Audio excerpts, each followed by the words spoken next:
3 years into my marriage to one of DC's most powerful heirs, I got pregnant. He stared at me, his jaw tight. I've never even touched you. How the hell are you pregnant? I looked down. You did. You were drunk on your birthday, you thought I was your first love. To make it up to me, the heir deposited $5 million into my account and started treating me like a queen. The day his first love came back to the States, I took off the fake baby bump, left a signed divorce agreement on the table, and skipped town. 6 months later, he caught me at a high-end club, flanked by 2 male models. He smirked. Well, Mrs. Ford. I've been looking all over for you. When I called Richard Ford to tell him I was pregnant, he was dead silent on the other end for a full 3 minutes. Where are you? City Hospital. When he saw the pregnancy test report, with my name clearly printed on it and the diagnosis listed as 6 weeks pregnant, Richard's face twisted. It took him a long moment to turn and look at me, his words seething. Nina Hayes? You're telling me you're pregnant? I've never even laid a hand on you. The nurse standing nearby shot me a shocked look, her eyes then moving to the top of Richard's head with a newfound sympathy. I lowered my eyes, biting my lip, my expression wounded. You did. On your birthday, you were drunk, you thought I was your first love. The nurse's sympathetic gaze instantly shifted back to me. Richard's dark eyes were heavy. After a long pause, he finally said, since you're pregnant, you'll have the baby. The Ford family will take care of you. That night, my bank account was $5 million richer. It was from Richard. In his words, it was compensation. 3 years ago, Richard's family had forced him into an arranged marriage. He chose me, fresh out of college. Sweet, naive, easy to control, and most importantly, broke. In the 3 years I was married to him, I played my part perfectly. I never caused any trouble and did my best to be a good Mrs. Ford. We had the title of husband and wife, but not the reality. I always knew Richard was in love with someone else. That's why in 3 years of marriage, he never touched me. I absolutely loved this life. No job, 9 to 5 grind. I could just lie around at home and make money. Besides the $15,000 salary he paid me every month, Richard would also take me on frequent shopping sprees. It was supposedly for show, to keep up appearances for his family, but he never asked for the clothes, jewelry, or bags back. They were all genuinely mine. I was supposed to enjoy this life for another 2 years. But then, 2 weeks ago, Richard got wasted on his birthday and thought I was his first love. And that's what led to all this. I asked Richard not to tell the Ford family about the pregnancy. It's still early. Let's not get Grandpa and the others excited for nothing. We can tell them in 3 months, once things are more stable. Richard thought that made sense and agreed. After learning I was pregnant, Richard started coming back to our villa much more often. He used to come home 2 or 3 times a month now, it was 2 or 3 times a week. He was also a bit neurotic. He was terrified I'd bump or jostle my stomach. Every day, he'd stare at my flat belly and ask, "Do you think it's a boy or a girl?" I got so tired of him asking that I blurted out, "A boy." He sulked for the entire night. I found out later he wanted a girl. After 2 weeks of being treated like royalty, his first love returned. The day Claire Miller came back to the country, Richard paced back and forth in the villa for a long time. I asked, "Aren't you going to pick her up?" He glanced at me, hesitating. I gave him a gentle smile. "It's okay. The baby and I are very understanding." In the end, Richard went. The moment he was out the door, I bolted upstairs, grabbed my pre-packed suitcases, left a signed divorce agreement on the living room table, and made my escape. I flew to a city in the next state over that very night and hid out at a friend's place for 6 months. 6 months later, my friend finally convinced me to go out. I went to a high-end club and hired 2 cute male models for the evening. Just as I was enjoying the attention, with an arm around each of them and lost in their sweet nothings, the door to our private room was pushed open. The man standing there had a face as cold as ice. He watched me quietly for a moment, then a faint smirk touched his lips.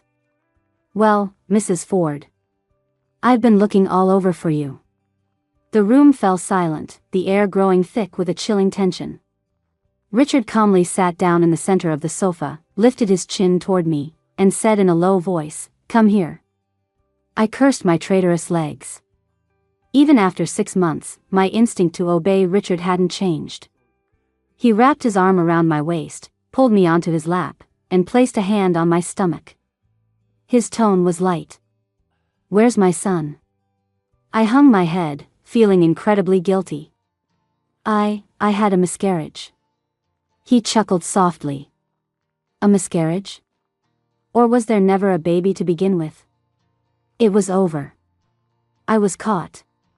Richard was right. I was never pregnant. I had faked the test results. The goal was to get a big payout from him. I wasn't planning on doing it so soon, but Claire was about to return. A few days before Richard's birthday, Claire had texted him. "Richard, I'm coming back to the States soon. I'll celebrate your birthday with you then."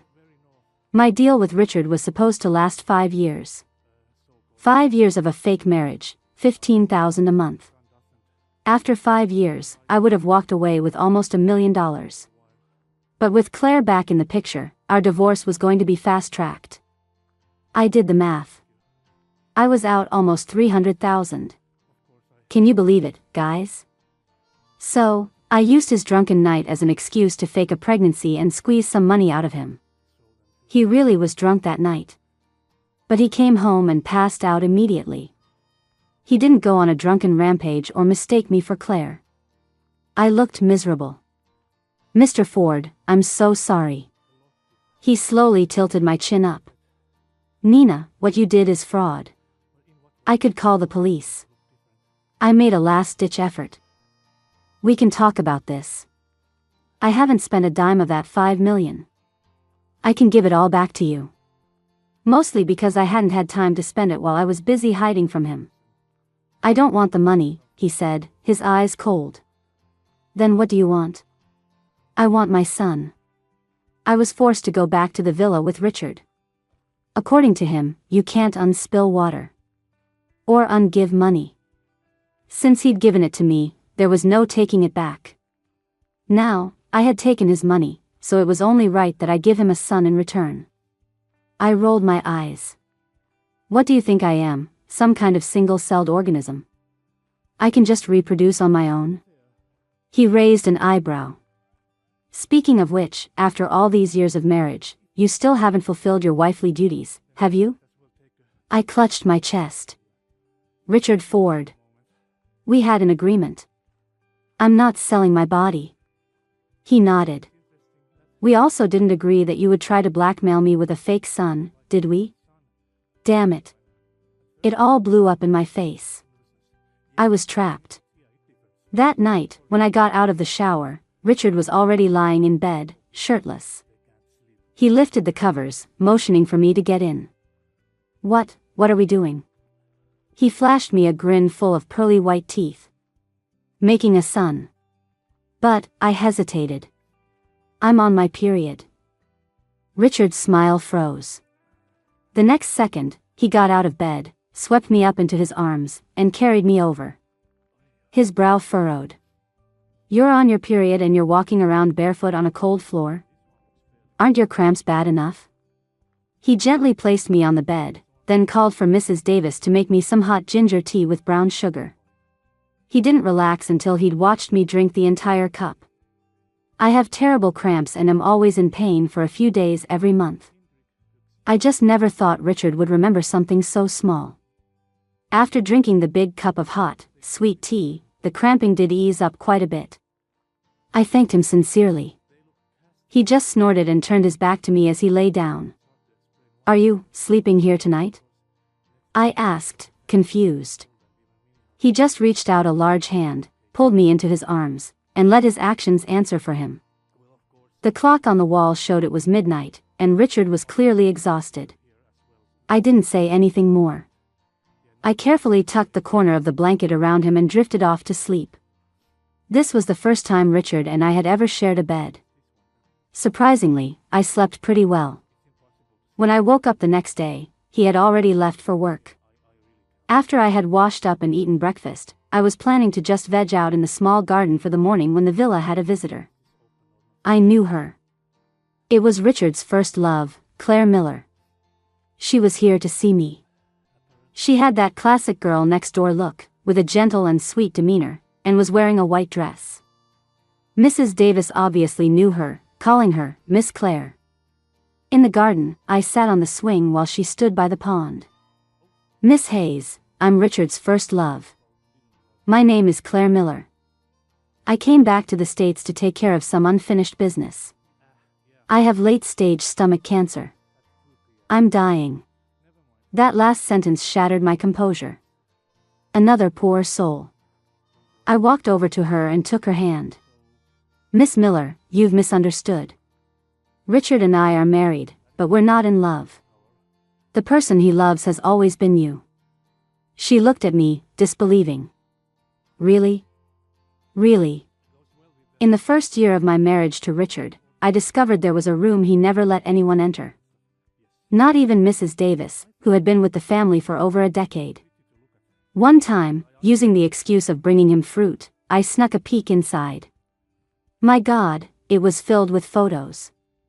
Of one woman, from her school days to her professional life, covering every wall. I later learned that woman was Claire Miller. They met in high school and dated for 4 years in college. Richard had once said he would marry no one but her. But then Claire flew abroad alone, leaving Richard with nothing but a breakup note. For the first year after she left, Richard practically drowned himself in alcohol. He eventually pulled himself together over time, but his love for Claire never faded. The reason he chose to marry me out of all people, was simply because I had my hair in a high ponytail and was wearing a white dress. It was Claire's favorite look. He chose me only because I looked like her. Claire was even more shocked to hear this. He used you as my replacement? And you're not angry? I smiled. I don't love him, so why would I be angry? He pays me money, I give him my time. It's a fair trade. We were talking about nearly $1 million. Most people couldn't earn that in several generations of hard work. All I had to do was give up 5 years of my youth without selling my body. It was an amazing deal. Thinking of this, I put on a sad face. But you came back early, so I might not get the full amount. She was smart and caught on immediately. How much are you losing? Around 300,000. I'll give it to you. My eyes instantly lit up. Now we're talking. That was just perfect. That evening, I personally cooked a huge dinner for Richard. When he came home, I stood at the door, eagerly took his coat, pulled out his chair, placed a medium-rare steak in front of him, and poured him half a glass of red wine. Richard raised an eyebrow slightly. What's this all about? I gestured for him to drink the wine, and he took a small sip. Going to all this trouble, what are you trying to ask me? I cleared my throat. Mr. Ford, I'm cheating on you. In that instant, the villa became so quiet you could hear a pin drop. His fingers, gripping the wine glass, turned white as he pressed his lips into a thin line. This was terrifying. My legs felt so weak I could barely stand. Mr. Ford, let's get a divorce, I finally managed to stammer out the main point of the evening. Richard's eyes darkened. After a long moment, he masked all his emotions, slowly finished the steak, and even drank the rest of the wine. Then he grabbed my hand and dragged me, irresistibly, back to the second-floor bedroom. He threw me onto the sofa, loosened the buttons at his collar, and his voice was heavy. So for 300,000, you sold me to Claire Miller? My breath hitched. Damn it. The bastard knew everything. Of course, he did. He was the master of this house, after all. He must have eyes and ears everywhere. Oh my God. Does that mean he knows about all the times I badmouthed him behind his back? Whatever, that wasn't important right now. I sat up. Well, since you already know, I'll drop the act. Miss Miller is back. Us getting a divorce is exactly what you want, isn't it? A vein pulsed in his forehead. Nina, why do you think I went to so much trouble to find you and bring you back? Isn't it because I faked a pregnancy to trick you, and you couldn't let it go? I muttered under my breath. In a flash of insight, an impossible possibility struck me. Richard, you don't actually like me, do you? The lights weren't on in the room. The night was like water, with moonlight flooding the entire space. Half of Richard's face was hidden in shadow, and I couldn't see his expression clearly.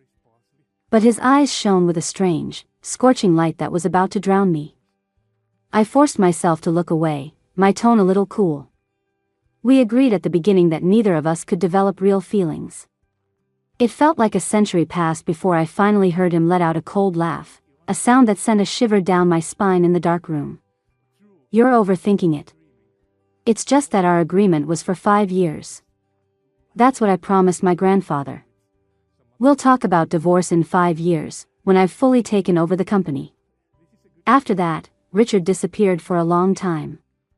Claire never came to see me again. I went back to being the enviable Mrs. Ford in everyone's eyes. My period was approaching, and Mrs. Davis had already prepared a pot of hot ginger tea with brown sugar and left it on the table. I smiled my thanks to her and drank a large cup in one go. Mrs. Davis looked like she wanted to say something, glancing several times at Richard's study, but in the end, she said nothing. Richard never took me out shopping, strolling, or sea fishing again. He suddenly seemed to become incredibly busy, not coming home for months at a time. He was deliberately avoiding me. Ever since I told him that day that no one was allowed to develop real feelings. That was fine, too. It was all fake anyway. Catching feelings would only mean losing everything. But it was strange. The brown sugar was sweet, but in my mouth, it tasted bitter. Richard's birthday was coming up again. Time flies. It had been almost a year since his last birthday, when I lied to him about being pregnant. This year, the party was being organized by his grandfather. A lot of people were invited to a banquet at one of the Ford family's estates. On the night of the party, Richard took me to a private boutique to pick out a dress and jewelry. The owner was a beautiful blonde woman who spoke fluent Chinese. "What style are you looking for?" she asked with a smile as she measured my bust. I thought for a moment. Something dignified and elegant. After all, I was Mrs. Ford now. I had to be sophisticated and graceful, and not embarrass Richard. But the woman looked me up and down a few times and smiled knowingly. "It's Richard's birthday today. How about a different style?" When I came out wearing the red dress, Richard was on the phone by the window. When he hung up and turned to look at me, a clear flash of astonishment crossed his face. I looked at the woman in the mirror. The dress was as red as fire, and my hair, piled high, revealed a slender, fair neck. My waist was narrow, my legs long and shapely, and there was a subtle, alluring hint of cleavage. I had never seen myself look so breathtakingly beautiful. But the slit in the dress went almost all the way up to my thigh. I felt a little uneasy. Maybe I should change? He didn't say anything, just picked a ruby necklace from the nearby jewelry selection. He walked behind me and fastened the necklace himself. "No need," he said calmly. "This is perfect." The gemstone was brilliant and dazzling. And his fingertips accidentally brushed against my neck, sending an unexpected shiver through me. It tickled. When I walked in on Richard's arm, all eyes turned to us.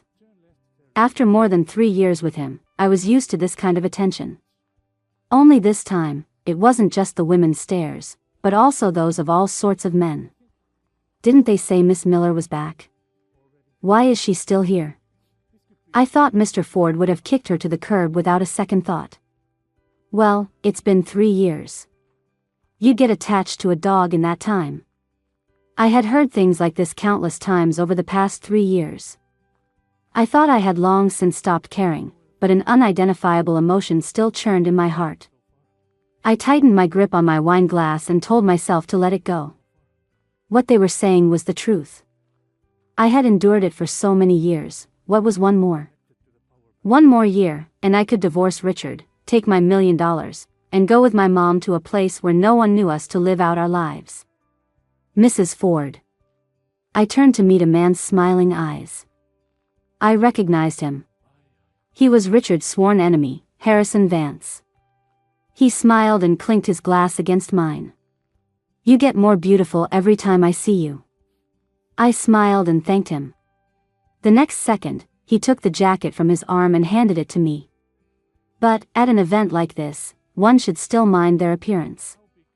It was only then that I realized how many eyes were fixed on my exposed shoulders, back, and thighs. Most of them were men, their gazes explicit and suggestive.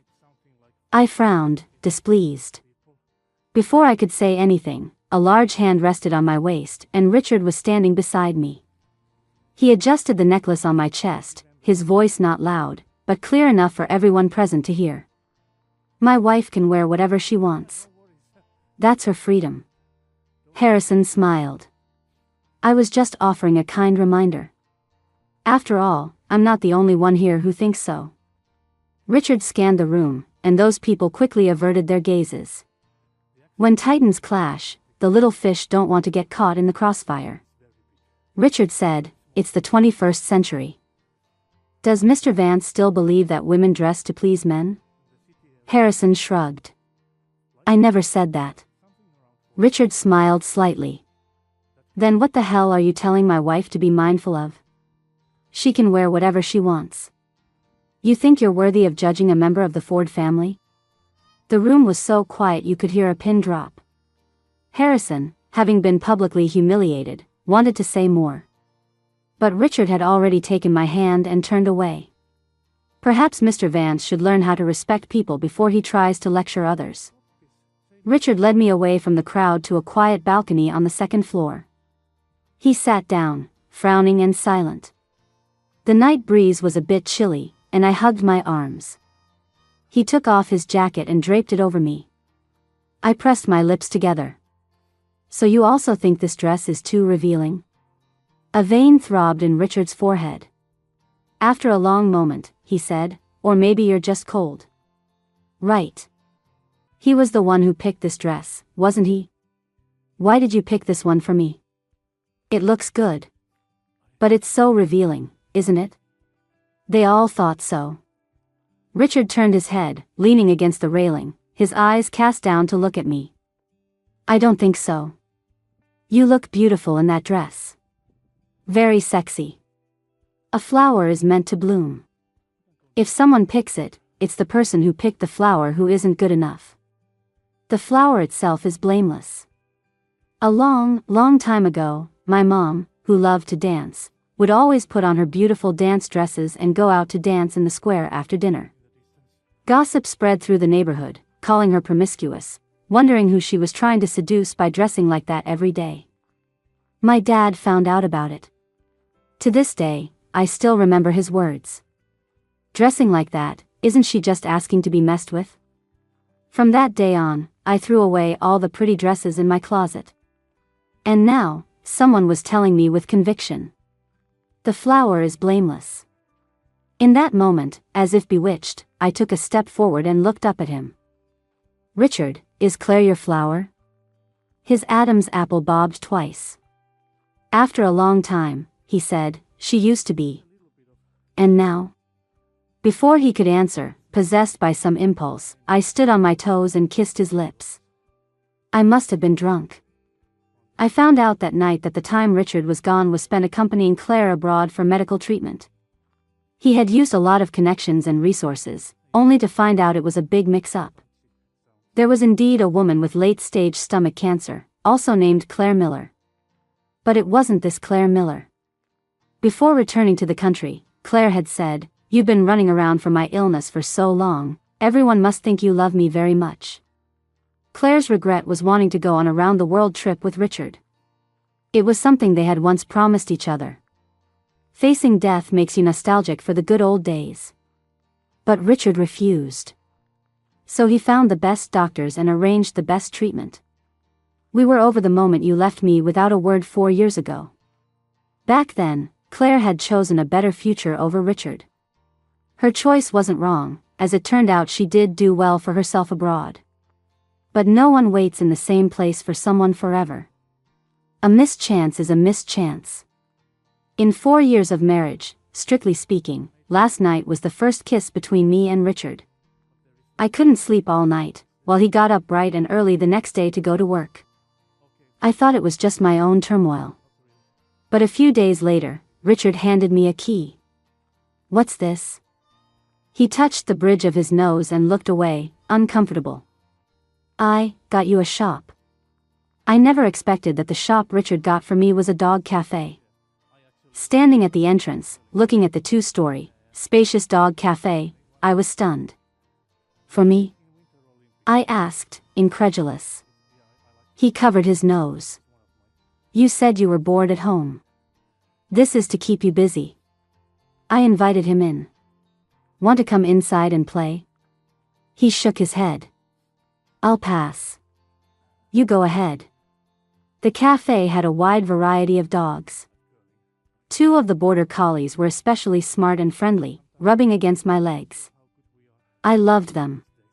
But I didn't know that Richard was allergic to dog fur. When I rushed to the hospital, he had already finished 2 4 drips. But the red rash on his neck hadn't completely faded. I was worried, and my tone became urgent. "You know you're allergic to dog fur, so why did you get a pet cafe?" He scoffed. "It's just a little dog fur." His voice was hoarse and still, just a little dog fur, such a proud man. I knew this guy was all bark and no bite, soft on the inside. I didn't bother arguing with him and diligently took care of him at the hospital until late at night. Exhausted, I dozed off on the sofa. In a half-dreaming state, it felt like Richard carried me to the hospital bed to sleep. "Because I wanted to make you happy." I think Richard likes me. Why else would he give me a dog cafe? While I was lost in the joy of petting dogs, Richard took his annual leave and brought me on a trip to Aspen. At first, I didn't know why, until he took me to the largest outdoor ski resort there. I hesitated. "I'm scared of dying." He grabbed my hand. "What's there to be afraid of? I'm here." The first time I stood on a ski slope, my legs were trembling with fear. Richard comforted me from the side. "Don't worry. Give me your hand. I won't let you fall." I don't know what possessed me, but I believed him, gave him my hand, and then promptly fell flat on my butt. I was so angry I started cursing. "Damn it, Richard. Are you trying to kill me?" He burst out laughing. "You want to learn to ski, how can you not fall?" After scraping my knees countless times, I finally experienced the wind whistling past my ears and the freedom of weaving through the trees. Standing at the peak of the mountain, I gazed at the dreamlike world as the sunset touched the summit. Snowy mountains, sunset, evening breeze, it was free and romantic. I turned to the person beside me. "Richard, why did you teach me to ski?" He reached out and patted my helmet. "Weren't you the one who said it?"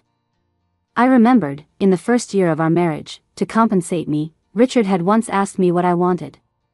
I had cautiously said I wanted to get a dog. He had frowned, his whole body radiating resistance. "Pick something else." But at the time, all I wanted was a dog, so I randomly pointed to a magazine on the table. "Then let's learn to ski." I never thought he would remember something I said so casually. A strong warmth spread through me. I suppressed the flutter in my heart and skied down the mountain. Life could be dull, but when you start moving, there will always be wind. Because of Richard, I fell in love with skiing. And because of skiing, I fell in love with Richard. Business at the dog cafe wasn't great, so I invited some influencers to check it out and boost sales.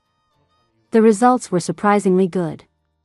I started going to the cafe every day like it was an 8 a.m. class. Richard was a little displeased. "You can just hire someone to manage it. Don't you get tired going every day?" I reached out and pinched his cheek.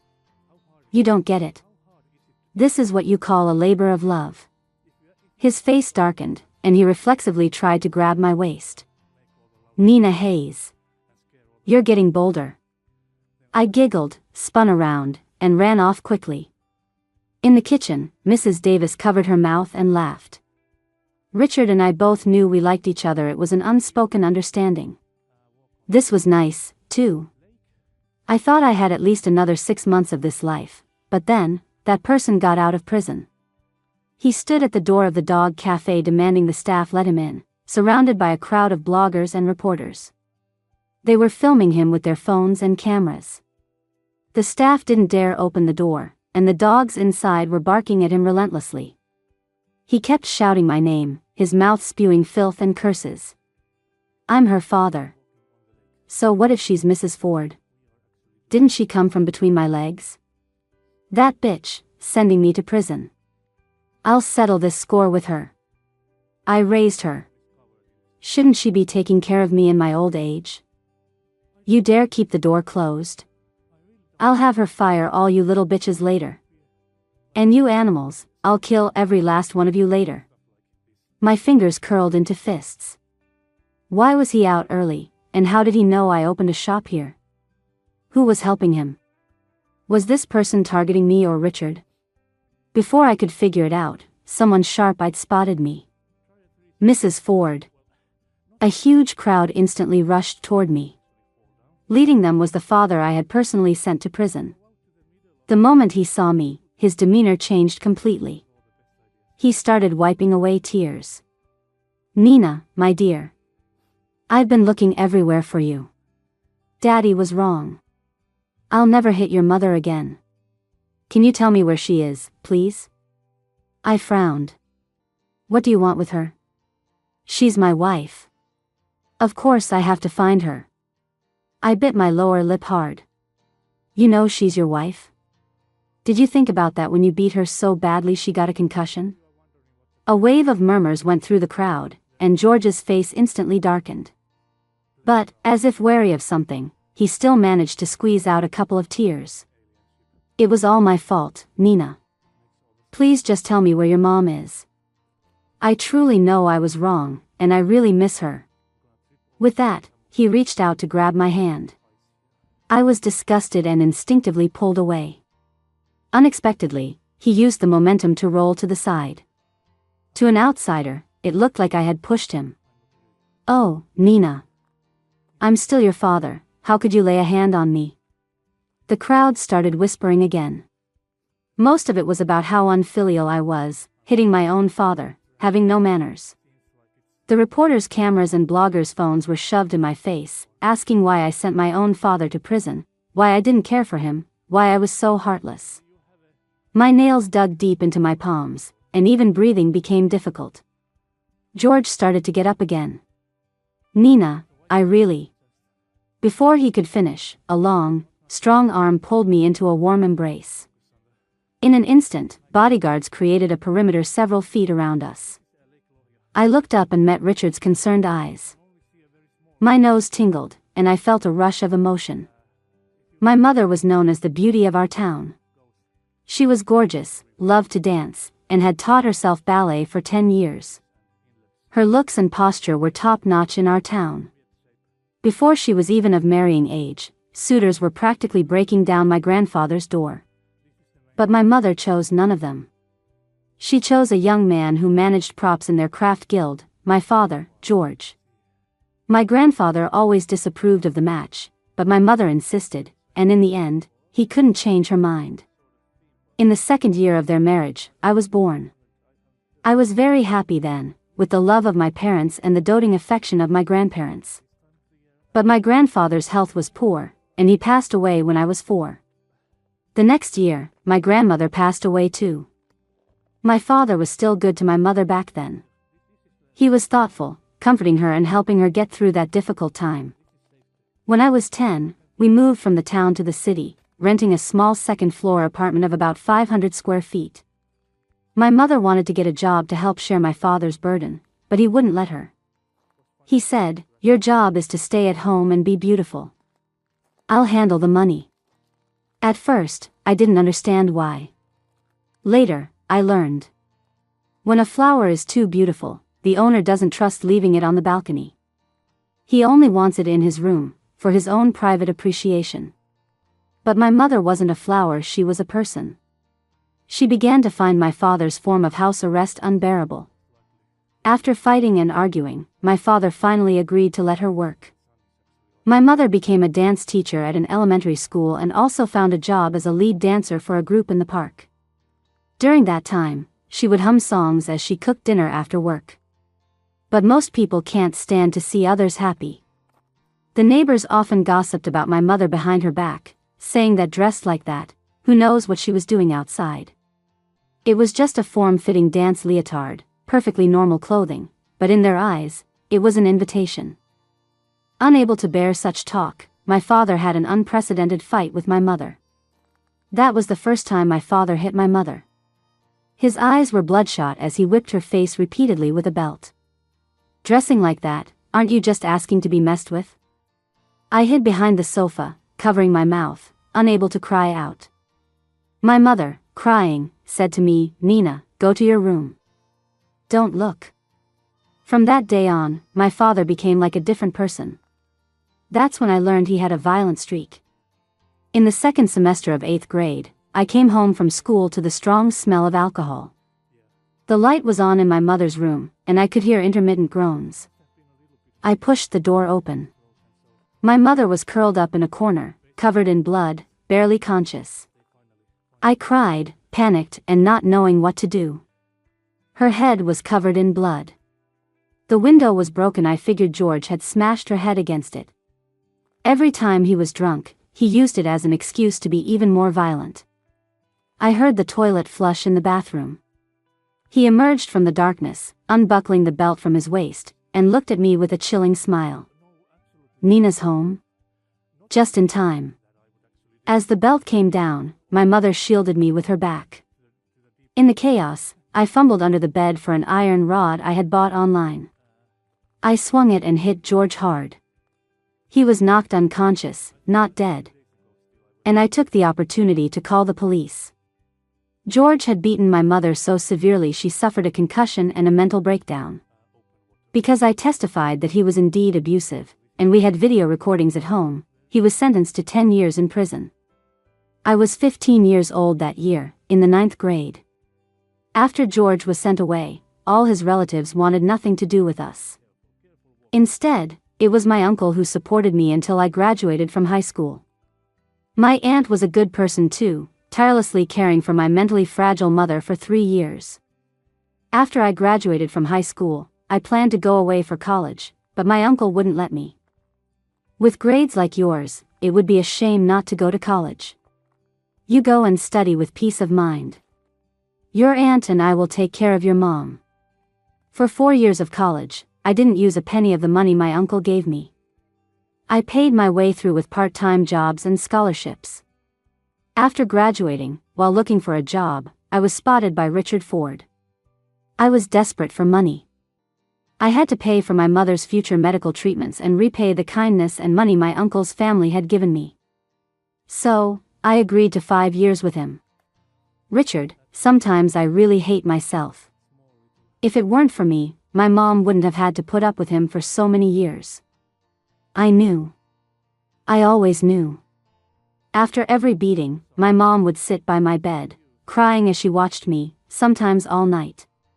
She probably wanted out a long time ago, but for my sake, she had to endure it. Because if she left, the one getting beaten black and blue by my dad would have been me. My hand was gripped tightly. Richard, his eyes full of heartache, pulled me into his arms. How did you get through all that?" he asked, his lips tight, his hands trembling. The hand on my waist tightened, holding me firmly.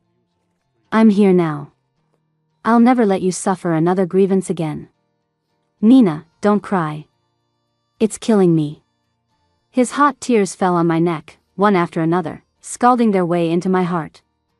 Richard didn't give George a chance. He had some people deliberately provoke George while he was drunk, which easily enraged him. Then, with lightning speed, he had him sent back to prison and asked a friend of his in the prison to take good care of him. The person behind it all was also found, Harrison Vance. He had arranged for George's early release, telling him to play the victim so he could use the negative press to suppress the Ford Corporation. When the stock fluctuated and chaos erupted within Ford Corp, he could swoop in and reap the benefits. Richard didn't give him the opportunity. He directly leaked the news of Harrison's affairs with his mistresses to his mother-in-law's family, complete with scandalous, explicit photos.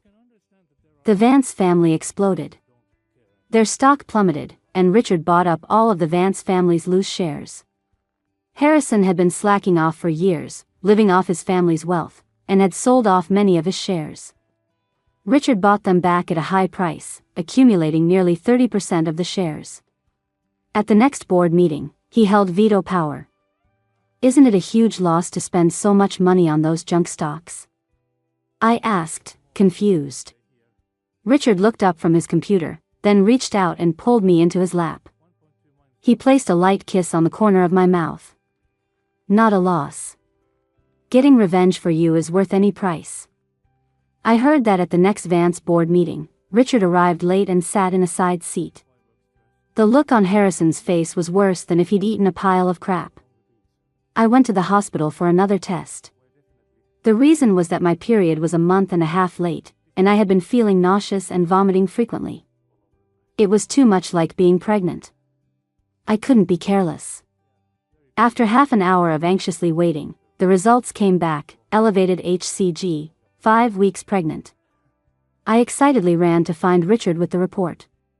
He stared at it for a long time, laughing and crying, then gently touched my still flat stomach, a little neurotic. Baby, do me a solid. No mini MES. I punched him in the face. Richard. This man was desperate for a daughter. When my 5-year contract with Richard ended, he gifted me a trip around the world. We chased the northern lights in Iceland, watched the most beautiful sunset in Bali, rode in the biggest, most beautiful hot air balloon in Turkey, crossed the Sahara Desert, and experienced the romance and freedom of Paris. On a beach in California, we ran into Claire Miller. She was holding a child in her arms, with a handsome, blonde man standing beside her. Richard and I both tacitly agreed not to go over and say hello. Once you find peace, you move forward. We were all lucky. We didn't get stuck rotting in the past and in dreams. Epilogue 1. Today, the kindergarten teacher sent me a message. I thought that little rascal, Chloe, had gotten into trouble at school again. But it turned out the teacher was just giving me and Richard a heads up. A heads up about what? When Chloe got home, I found out. She had been asked a question by the teacher today. What did the teacher ask you? The teacher asked us what our mommy and daddy liked to do at home. I suddenly had a very bad feeling. And how did you answer? Chloe lifted her chin. I said, Daddy's favorite thing to do at home is spank mommy's butt, especially when I'm sleeping. I almost coughed up a lung. I roared at the certain someone cooking in the kitchen. Richard Ford. I told you to turn off the lights. Oh my God, just give me a block of tofu to bang my head against. Epilogue 2. For Chloe's first birthday, the Ford family threw a family banquet to celebrate. I don't know who she gets her personality from, but the moment she walked in, she threw herself into Grandpa Ford's arms. Grandpa, Grandpa. Her sweet, milky voice made Grandpa Ford beam with joy, and he immediately gave her a huge red envelope. A villa. I shot Richard a look. Aren't you going to stop this? Isn't this too much? But Grandpa Ford thought I was unhappy about it. After dinner, he called me into the study and gave me an envelope. I opened it. Inside was a key. The old man cleared his throat. You get one, too. That's really not what I meant. Grandpa. Epilogue 3. Chloe was 7, and on her first day of first grade, she got into a fight at school. When she came home, I asked her sternly why. She pouted, defiant. He said his mom was the prettiest. I didn't agree, so I showed him your picture. That little jerk threw the picture on the ground and stepped on it.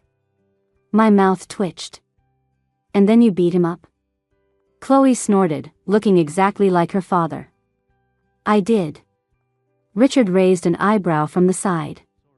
Did you win? Chloe puffed out her chest. Of course I won. Not only did she win, she sent the kid to the hospital. The next day, I dragged Richard to their house to apologize. On the way back, he kept muttering, "She really isn't as pretty as my wife." Epilogue 4. After George went to prison, Richard arranged for my mother to be treated at the best hospital abroad. With the doctor's care and therapy, my mother's condition improved significantly. Sometimes she could even say my name and knew who she was. I asked her to live with me, but she refused. Despite my repeated pleas, my mother returned to our small town and bought a house with a yard next to my uncle's. I gave my uncle a debit card. He refused to take it, insisting he couldn't. After much persuasion, he finally accepted. His eyes were full of tears. "When I was taking care of your mom, I never expected anything in return. Your grandparents are gone. I'm her only brother and your only uncle. It's my duty to take care of you both." My eyes reddened. "And it's my duty to take care of you both in your old age." Under the care of my uncle and aunt, my mother's recovery continued to improve. When I went home for New Year's Eve this year, she even personally cooked me a dish of braised pork ribs. I ate every last bite, tears streaming down my face. It was my favorite dish from my childhood. I thought I would never taste it again. Richard squeezed my hand. "It's all in the past." Outside the window, fireworks exploded, illuminating the entire night sky. That's right. It's all in the past. We will be healed by time, achieve our own salvation, and climb out of the mud and misery to become better versions of ourselves. I wiped away my tears, stood up, and raised my glass. Happy New Year. Out with the old, in with the new, year after year.